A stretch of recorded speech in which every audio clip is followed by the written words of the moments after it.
돈의 흐름. 시장이 돈이 풀리는지를 미리 알기 위해선 중앙은행의 금리 결정을 봐야 한다는 거 기억하지?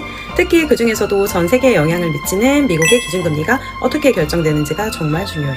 미국의 중앙은행, 연준은 물가 안정과 최대 고용 두 목표를 위해 금리를 조절하는데 오늘은 그중 물가에 대해 다뤄볼게.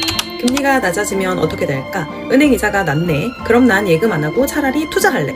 이자가 낮으니 대출받아서 소비하거나 투자할래. 어때? 금리가 낮을 땐 투자와 소비가 증가하며 시장에 돈이 풀리지. 돈이 풀리면 자산 가격이 상승하며 좋은 투자 수익을 기대할 수 있어. 하지만 좋기만 할까? 시장에 돈이 흔해지며 돈의 가치가 하락하고 물건의 가격인 물가는 오른다는 단점이 있어. 이게 바로 연준이 금리 인하 여부를 결정하기 전에 물가를 중요하게 고려하는 이유야. 물가가 안정적으로 관리되고 있지 않은데 섣불리 금리 인하로 돈을 풀어 물가가 폭등해버린다면 큰 사회적 비용을 치러야 하거든.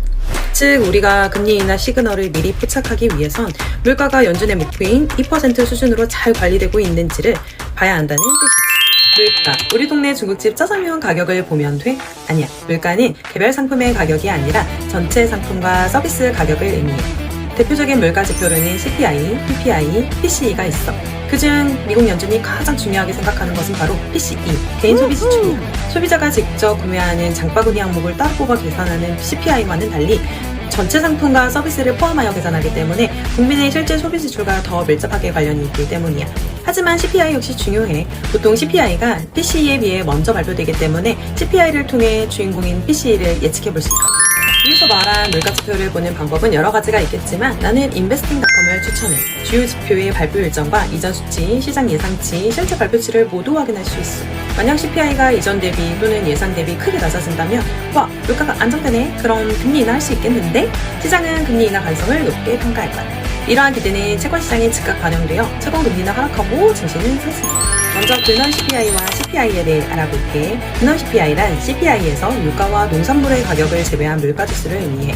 일반적으로 유가와 농산물은 정치적 요인이나 계절적 요인의 영향을 받아 가격이 변동하기 때문에 물가 자체의 변화를 보기 위해서는 근원 CPI가 필요한 거지.